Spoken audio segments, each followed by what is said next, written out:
Hello, কি খবর সবার? মহাকুম্ভ মেলা তো প্রায় শেষের পথে। মাঘী পূর্ণিমার পর একটি মাত্র শাহী স্নান শিবরাত্রির দিন। ইতিমধ্যেই আমরা আপনাদের প্রয়াগরাজ থেকে হাঁটা পথ ছাড়াই কিভাবে বোট ক্লাবে পৌঁছবেন এবং নির্ঝঞ্ঝাটে সঙ্গমে স্নান করতে পারবেন সেই বিষয়ে দুটি ভিডিও পোস্ট করেছি। আগামীতে যারা বোট ক্লাবে বুকিং নিতে চান তারা ভিডিওটি দেখতে পারেন। আজকের ভিডিওতে আমরা আপনাদের আরও একটি জায়গার সন্ধান দেব, যেখান থেকে আপনারা নির্ঝঞ্ঝাটে সঙ্গমে স্নান সারতে পারবেন। তাই সম্পূর্ণ ভিডিওটি দেখবার অনুরোধ রইল।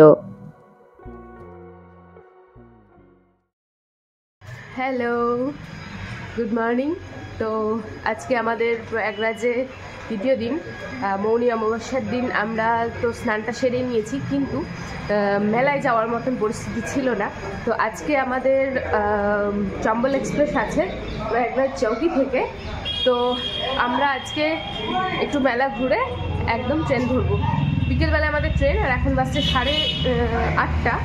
আর এখন বেরিয়ে কিছু কিছু গাড়ি, টোটো, অটো এইগুলো চলছে, যদিও বা মেলা অবধি নয়, তবে অনেকটাই আপনি চলে যেতে পারবেন, এগিয়ে যেতে পারবেন। তো আমরা এখন বেরিয়ে পড়েছি, দেখা যাক মেলা অবধি পৌঁছতে পারছি কিনা। সকাল সকাল আমরা হোমস্টে থেকে বেরিয়ে এসে দাঁড়ালাম কুয়াশাচ্ছন্ন বালুয়াঘাট চৌরাহাতে। এখান থেকে আমরা টোটো ধরব মেলার উদ্দেশ্যে। আমাদের সি অফ করতে এসেছে হোমস্টের ওনার জয় ভাইয়া। तो एकदम करीब है भैया। नहीं तो मेले में घुस जाएंगे। मेले में कितनी देर घूमेंगे? उससे 2 घंटा घूमेंगे। अब भैया घूमते घूमते चाहे शाम तक घूमे हो, 3 बजे ट्रेन है। हाँ तो फिर 1-2 घंटा। টোটোতে কিছুটা পথ যাওয়ার পর জানতে পারলাম মেন মেলা প্রাঙ্গণে এখনো নো এন্ট্রি রয়েছে। তাই আমরা ইউটার্ন নিয়ে যমুনা নদী বরাবর এগোতে থাকলাম আড়িয়াল ঘাটের উদ্দেশ্যে। হোমস্টে থেকে চেক আউট করে আমরা উঠে পড়েছি টোটোতে, আর একদম আমরা ডিরেক্ট একটা টোটো পেয়েছি যেটা রেলঘাট অবধি আমাদেরকে নিয়ে যাবে। তো খুব টেনশন করছিলাম। অ্যাকচুয়ালি এই কথাটা যে বলে না, মহাকুম্ভ থেকে কেউ সমস্যায় পড়ে ফেরত যায় না, এখন অনেক কিছু ঘটনা ঘটেছে। কারণ এই মৌনী অমাবস্যার দিন প্রচুর সমস্যা হয়েছে, প্রচুর ভিড় ছিল, প্রায় 40 কোটির ওপরে লোকের সমাগম হয়েছিল। তো যাই হোক, আজকে পরের দিন আমরা মহাদেবের আশীর্বাদে মানে আমাদের সব কিছুই টুকটুক টুকটুক করে আর কি অ্যারেঞ্জ হয়েই যাচ্ছে, মানে সেটাতে আমাদের কোনো সমস্যা হচ্ছে না। একটু টেনশন হচ্ছে, এটাই যা, কিন্তু কোনো সমস্যা হচ্ছে না। টোটোতে আস্তে আস্তে দেখলাম শাহী স্নানের পরের দিনও অনেক পুণ্যার্থী স্নানের উদ্দেশ্যে রওনা দিয়েছেন। বোট ক্লাব থেকে আড়িয়াল ঘাট যাওয়ার জন্য আমরা পুরানা পুলের ওপর দিয়ে এগোতে থাকলাম। পুলের ঠিক নিচেই রয়েছে ফুল মার্কেট, আর এখানেই রয়েছে সঙ্গম যাওয়ার পথ। সেক্টর 23-এ আসতে আপনাকে নামতে হবে প্রয়াগরাজ চিউকি জাংশনে। এখান থেকে যে কোনো ভেহিকলসে এসে নামবেন পুরানা পুল ফুল মার্কেট। তবে সরকারি বাসগুলি আপনাকে আগের চৌরাহাতেই নামিয়ে দেবে। মেন রাস্তা থেকে একদম বাইরের যে টোটোগুলো আছে সেগুলো মেন রাস্তাতে আড়িয়াল ঘাটের যে মেন দরজা সেখানে পুলিশরা আটকে দিচ্ছে, আর বাইরের টোটো নিয়ে কিন্তু আপনারা ভেতরে ঢুকতে পারবেন না। এইবারে আড়িয়াল ঘাট কিন্তু 3.5 কিলোমিটার মতন দূরে। আমরা ভেতরে একটা অটো পেলাম, টোটো, সেটা 1 থেকে 1.5 কিলোমিটার মতন নিয়ে যাবে, আমাদের 100 টাকা নিচ্ছে। তো টাইম এবং কষ্ট দুটো কমানোর জন্য আমরা এখান থেকে ওই 1 কিলোমিটার মতন চলে যাচ্ছি। তারপর ওখান থেকে আর কোনো অপশন নেই, পুরোপুরি হেঁটেই যেতে হবে। কুম্ভ মেলায় অন্যান্য সেক্টরগুলির তুলনায় এই সমস্ত সেক্টরগুলিতে ভিড় খুব কম বলবো না, তবে সঙ্গমে স্নান অনেকটাই সহজ, কারণ হাঁটা পথ খুব কম। কথায় কথায় আমরা এসে পৌঁছালাম নায়া পুলের নিচে। যমুনাজির পাড়ে অবস্থিত এই আড়িয়াল ঘাট 3টি সেক্টরে বিভক্ত: সেক্টর 23, 24 এবং 25। মেন ঘাট সেক্টর 24-এ রয়েছে। সেক্টর 24 ও 25-এ রয়েছে পিপার পুল। এই পুলগুলি পার করলেই আপনি সেক্টর 16, 17, 18 ইত্যাদিগুলিতে পৌঁছতে পারবেন। আড়িয়াল ঘাট সঙ্গমে পুণ্য স্নানের জন্য খুবই সহজ এবং নির্ঝঞ্ঝাট একটি পথ। শাহী স্নানের দিনগুলি ছাড়া এখানে আপনি বাইক বুক করেও আড়িয়াল ঘাট চত্বর ঘুরতে পারবেন। আমরা এই দাদার বাইক বুক করে কিছুটা এলাকা ঘুরে দেখেছিলাম।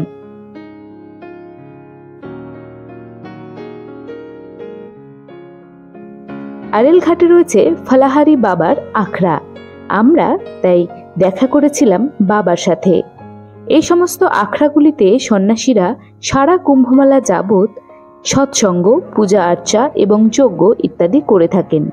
আধ্যাত্মিক আলোচনায় অংশ নিতে চাইলে আপনারা এই সমস্ত আখড়াগুলিতে থাকতে পারেন। আড়িয়াল ঘাট সেক্টর 23-এ যারা আসবেন তারা এখান থেকেই সঙ্গমের জন্য নৌকা পেয়ে যাবেন। সেক্টর 24 ও 25 থেকে পিপা পুল ক্রস করে হাঁটা পথেও আপনি সঙ্গমে পৌঁছতে পারবেন। আমার মতে মহাকুম্ভে যারা স্নানের উদ্দেশ্যে আসবেন তারা সুস্থভাবে স্নান সেরে নিয়ে ফেরত যাওয়ার চেষ্টা করুন। বয়স্কদের মেইন মেলা প্রাঙ্গণে প্রবেশ না করাই ভালো হবে। শাহী স্নানের দিনগুলো ছাড়া আপনারা কিন্তু যদি আড়িয়াল ঘাটের দিকে থাকেন তাহলে একদম মানে ঘাটের সামনেই একটুখানি ঢুকতেই প্রচুর নৌকো আছে, যে নৌকোগুলো একদম সঙ্গম অবধি নিয়ে যাবে। 200 থেকে 300 টাকা করে নেবে এমনি দিনগুলোতে। শাহী স্নানের দিনগুলো মানে আপনি এমনি দিনে আসলেও যে পুণ্য অর্জন করবেন, স্নানের দিনে আসলেও সে একই ব্যাপার। কিন্তু শাহী স্নানের দিন যদি আসেন তাহলে কিন্তু এই 200 টাকাটাই 2000 টাকা হয়ে যাবে। এটা হচ্ছে উত্তরপ্রদেশ গভর্নমেন্ট থেকেও এই সেক্টরে বেশ কিছু ভিআইপি টেন্টের ব্যবস্থা রয়েছে। আপনারা চাইলে এইখানেও টেন্ট বুক করতে পারেন।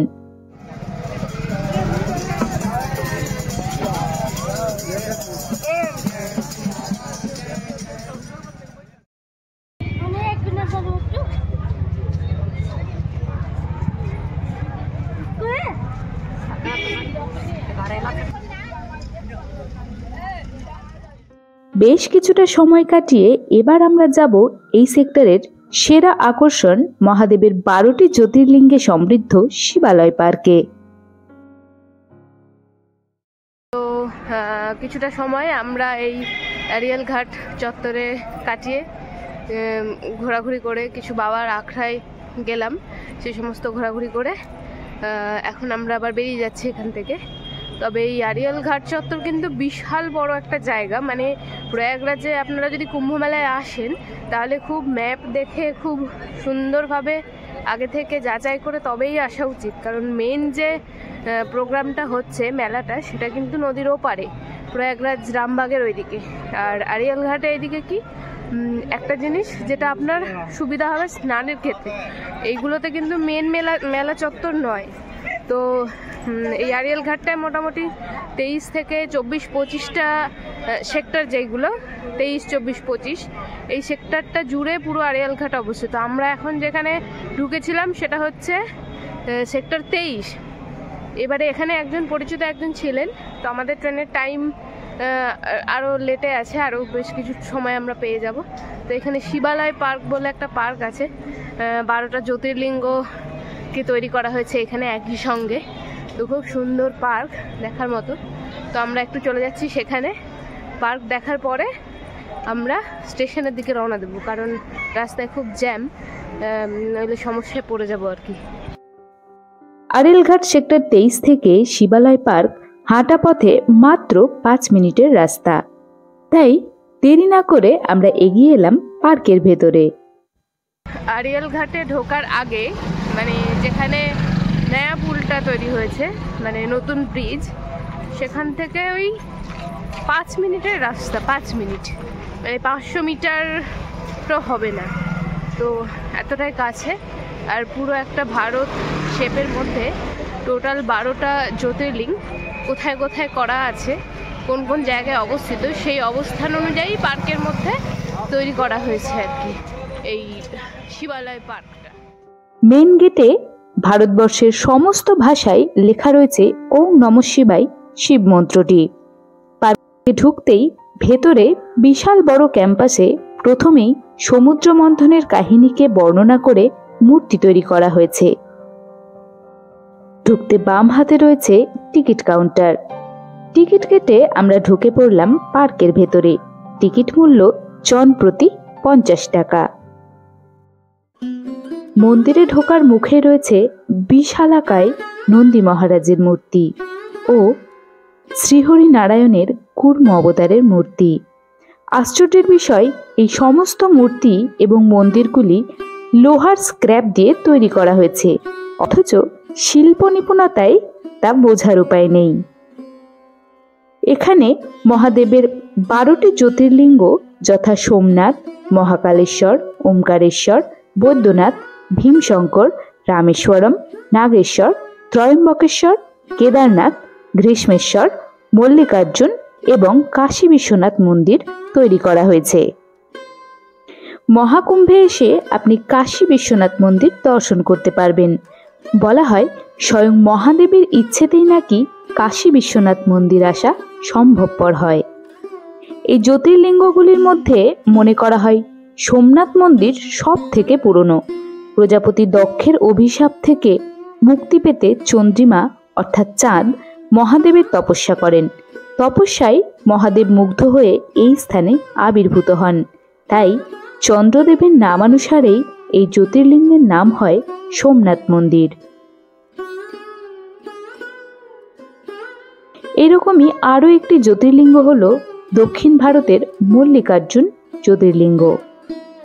পুরাণে কথিত মহাদেব ও মাতা পার্বতী পুত্র কার্তিকের জন্য এই স্থানে বিরাজমান হন। এছাড়াও রয়েছে বৈদ্যনাথ মন্দির, যা আমাদের একেবারে হাতের নাগালেই অবস্থিত। কথিত রাবণ মহাদেবের তপস্যা করে মহাদেবকে প্রসন্ন করেন এবং লঙ্কা নিয়ে যেতে চান। মহাদেব একটি শিবলিঙ্গ রাবণের হাতে দিয়ে শর্ত প্রদান করেন যে রাবণ শিবলিঙ্গটি যে স্থানে রাখবেন মহাদেব সেইখানে প্রতিষ্ঠিত হয়ে যাবেন এবং এইখানেই বৈদ্যনাথ ধাম জ্যোতির্লিঙ্গটি তৈরি হয়। পার্কের ভেতরে রয়েছে বিশালাকায় এক ব্রহ্মাদেবের মূর্তি। এছাড়াও রয়েছে কেদারনাথ জ্যোতির্লিঙ্গ। আমার ইচ্ছে আছে এই জীবনে মহাদেবের কৃপায় অন্তত 12টি জ্যোতির্লিঙ্গ দর্শন করব।